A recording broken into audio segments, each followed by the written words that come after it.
ఆంధ్రప్రదేశ్ చరిత్రలోనే మరో చారిత్రాత్మక కార్యక్రమం స్వర్ణ గ్రామ పంచాయతీకి ప్రభుత్వం శ్రీకారం చుట్టింది. ఉపాధి హామీ పథకంలో చేపట్టే పనుల నిర్వహణకు సంబంధించి ఒకేసారి 13,326 పంచాయతీల్లో గ్రామ సభలు నిర్వహించనున్నారు. మొత్తం 4,500 కోట్ల రూపాయలతో 87 రకాల పనులను ఈ పథకంలో భాగంగా చేపట్టనున్నారు. వాటి వివరాలు తెలుసుకునే బాధ్యత ప్రజలకు ఉంటుందని, అందుకే గ్రామ సభలు నిర్వహిస్తున్నట్లు గ్రామీణాభివృద్ధి మంత్రి పవన్ కళ్యాణ్ తెలిపారు. చంద్రబాబు కోనసీమ జిల్లాల్లో జరిగే గ్రామ సభలో పాల్గొనే డిప్యూటీ సీఎం పవన్ కళ్యాణ్ అన్నమయ్య జిల్లాలో జరిగే గ్రామ సభలో పాల్గొంటారు. ఎన్డీఏ కూటమి భారీ విజయం తర్వాత మూడోసారి ముఖ్యమంత్రిగా బాధ్యతలు స్వీకరించిన నారా చంద్రబాబు నాయుడు తొలిసారిగా అంబేద్కర్ కోనసీమ జిల్లా పర్యటనకు వస్తున్నారు.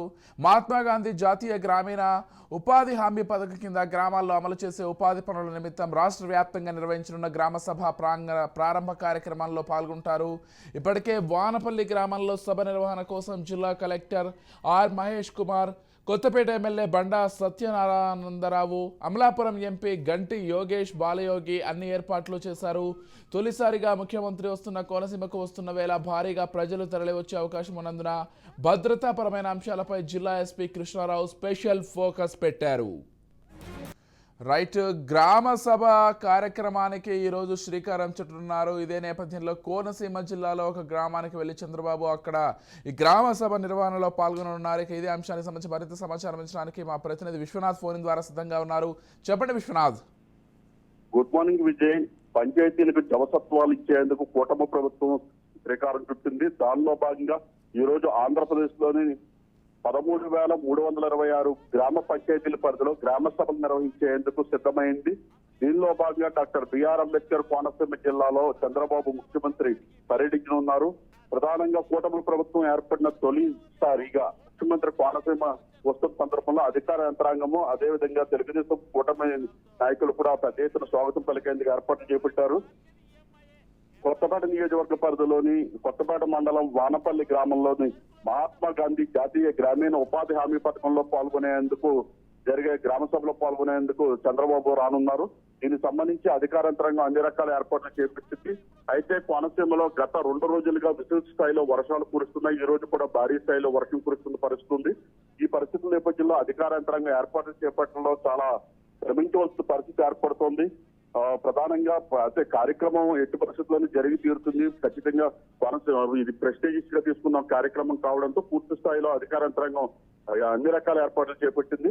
ముఖ్యమంత్రి చంద్రబాబు నాయుడు ఈ రోజు ఉదయం 11 గంటలకి ఉండవెల్లిలోని తన నివాసం నుంచి హెలికాప్టర్ లో రానున్నారు. ప్రధానంగా 11:40కి సభాస్థలికి చేరుకుంటారు వానపల్లి గ్రామంలో. అక్కడ 2 గంటల పాటు సమయం ఈ గ్రామ సభలో పాల్గొని ప్రధానంగా ఏదైతే గ్రామ పంచాయతీల ద్వారానే రాష్ట్ర దేశ అభివృద్ధి అనేది తెలియజెప్పే విధంగా అనేక రకాల గ్రామాల్లో ఉన్న 4 అంశాలను ప్రధానంగా తీసుకుని ఈ యొక్క గ్రామ సభలో నిర్వహించనున్నారు. ముఖ్యమంత్రి పాల్గొనడంతో కూడా అధికార యంత్రాంగం విస్తృత స్థాయిలో ఏర్పాటు చేపడుతోంది. ఈ గ్రామ సభ అయిన అనంతరం చంద్రబాబు నాయుడు రాజమండ్రి చేరుకుని రాజమండ్రి నుంచి విమానంలో బేగంపేట వెళ్ళనున్నారు. హైదరాబాద్ చేరుకుని ఆయన స్వగృహానికి వెళ్ళనున్నారు. Vijay. Right, thank you Viswanath.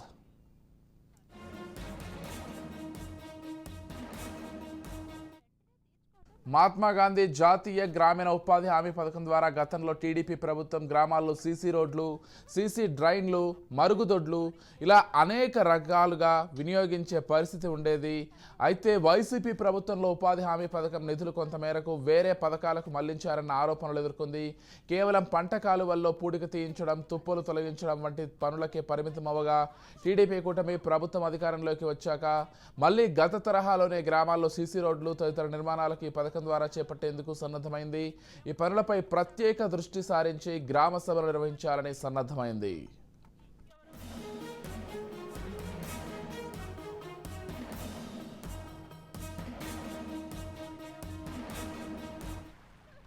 Mahatma Gandhi జాతీయ గ్రామీణ ఉపాధి హామీ పథకం 2024-25 ఆర్థిక సంవత్సరానికి సంబంధించి శుక్రవారం రాష్ట్ర వ్యాప్తంగా గ్రామ సభలు నిర్వహించి ఇప్పటికే రాష్ట్ర ప్రభుత్వం ఆదేశాలు జారీ చేసింది. ఈ క్రమంలోనే గ్రామాల్లో చేపట్టాల్సిన అన్ని పనులను గుర్తించాలని జిల్లా కలెక్టర్ ద్వారా ఆదేశించిన ప్రభుత్వం ఈ పనుల నిర్వహణ కోసమే ప్రతి గ్రామంలోనూ గ్రామసభ నిర్వహించాలని సూచించింది. ప్రతి గ్రామంలోనూ అంగన్వాడీ కేంద్రాల నిర్మాణం, తుఫాను షెల్టర్ల నిర్మాణం, పాఠశాలల ప్రహారీ నిర్మాణం, పశువుల షెడ్లు, ఉద్యాన పంటలు వేయడం, సీసీ రోడ్లు, సీసీ డ్రైన్లు, కమ్యూనిటీ శానిటరీ కాంప్లెక్స్లు ఇలా పలు పనులకు ప్రతిపాదనలు సిద్ధం చేయాలని అధికారులను ఆదేశించారు. వీటికి గ్రామ సభల్లో ప్రతిపాదించి వాటి అమలుకు పంచాయతీల తీర్మానాలు చేయడం ద్వారా త్వరితగతిన పనులు చేపట్టడం తదితర అంశాలపై ప్రభుత్వం దృష్టి సారించనుంది.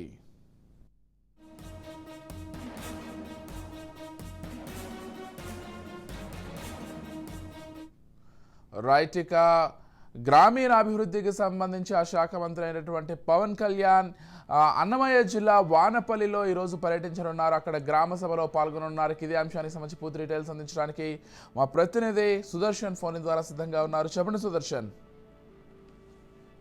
విజయ్, అన్నమయ్య జిల్లా రైల్వే కోడూరు నియోజకవర్గ పరిధిలోని మైసూరువారిపల్లి పంచాయతీలో జరిగే గ్రామ సభలో గ్రామీణాభివృద్ధి పంచాయతీరాజ్ శాఖ మంత్రి అలాగే ఉప ముఖ్యమంత్రి పవన్ కళ్యాణ్ పాల్గొనబోతూ ఉన్నారు.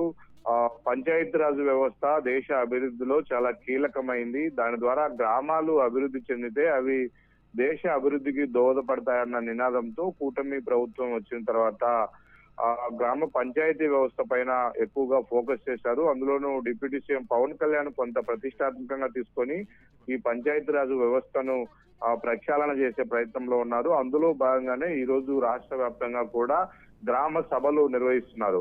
ఒక పంచాయతీ పరిధిలో ఉన్నటువంటి పరిపాలనలో చాలా కీలకమైన ఘట్టం గ్రామ సభ. అంటే ఆ పంచాయతీకి వచ్చినటువంటి ఫండ్స్ ను ఏ విధంగా ఖర్చు పెట్టాలి, ఏ పనులను ప్రాధాన్యత క్రమంలో తీసుకొని వాటిని పూర్తి చేయాలి, ఆ పనులు జరిగే క్రమంలో ఎలాంటి పారదర్శకతను మెయింటైన్ చేయాలి, ఇవన్నీ కూడా గ్రామస్తుల ముందే ఉంచి గ్రామస్తుల అందరి యొక్క అభిప్రాయాలు సేకరించి ఆ పనుల పట్టికను తయారు చేసుకొని వాటికి మాత్రమే వచ్చినటువంటి నిధులను కేటాయిస్తూ ప్రాధాన్యత క్రమంలో పూర్తి చేయడం.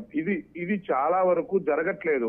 కొన్నేళ్లుగా గ్రామ పంచాయతీల్లో గ్రామ సభల నిర్వహణే అసలు జరగట్లేదు. కేవలము పంచాయతీ సర్పంచ్, సెక్రటరీ, ఒకరిద్దరు లోకల్ నాయకులు మాత్రమే కూర్చొని వాళ్లకు నచ్చినటువంటి వాళ్ళకు ఎక్కువ అంటే కమిషన్ మిగిలేటువంటి పనులు మాత్రమే చేపడుతూ వచ్చారు. దానివల్ల గ్రామస్తులకు ఏది అవసరమో, గ్రామ పంచాయతీలో అభివృద్ధికి ఏది అవసరమో ఆ పనులన్నీ కూడా పక్కదారి పడుతూ వచ్చాయి. కాబట్టి ఇప్పుడు గ్రామస్తులందరినీ ఈ గ్రామ సభల్లో భాగస్వాములను చేయడం ద్వారా ఈ నిధులు సరైన మార్గంలో ఖర్చు అవడంతో పాటు ఆ గ్రామాలకు ఏ పనులు అవసరమో వాటిని ఖచ్చితంగా ఆ పనులు మాత్రమే నిర్వహించడానికి అవకాశం ఉంటుంది అన్నది పవన్ కళ్యాణ్ యొక్క ఆలోచన. అందుకే తానే నేరుగా ఈ రాష్ట్ర ముఖ్యమంత్రిగా, ఆ శాఖ యొక్క మంత్రిగా ఆ గ్రామ సభలో పాల్గొని జనాలందరికీ ఒక సందేశం ఇవ్వాలి. మీ పంచాయతీలో జరిగే ప్రతి గ్రామ సభకు ఆ పంచాయతీలో ఉన్నటువంటి ప్రజలందరూ కంపల్సరిగా పాల్గొనాలి.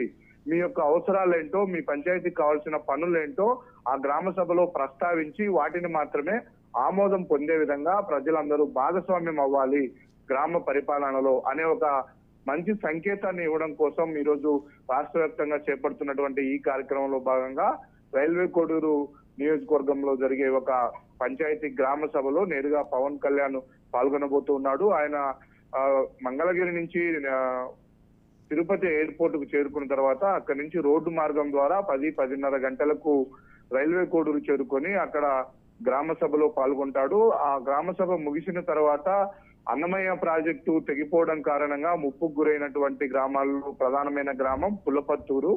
అది రాజంపేట నియోజకవర్గ పరిధిలో ఉంటుంది. ఆ పులపత్తూరు గ్రామానికి వచ్చి అక్కడ బాధితులను పరామర్శించడంతో పాటు ప్రాజెక్టు తెగిపోయి వాళ్ళ గ్రామం మునిగిపోయినప్పటి నుంచి ఎలాంటి పనులు జరిగాయి, ప్రభుత్వం నుంచి వాళ్ళకి ఏమైనా సహకారం అందిందా, ఇంకా ఏమైనా వాళ్ళను ఆదుకోవాల్సి ఉందా అనే విషయాలపైన అక్కడ అధికారులతో సమగ్రంగా చర్చించి ఆ ముప్పు గ్రామాల్లో చేపట్టాల్సినటువంటి అభివృద్ధి పనుల పైన కూడా ఆయన చర్చించబోతున్నారు. అటు నుంచి నేరుగా మళ్ళీ తిరుపతి చేరుకొని తిరుపతి నుంచి విమాన మార్గం ద్వారా ఆయన విజయవాడకు చేరుకునే అవకాశం ఉంది. Vijay, right, thank you Sudarshan.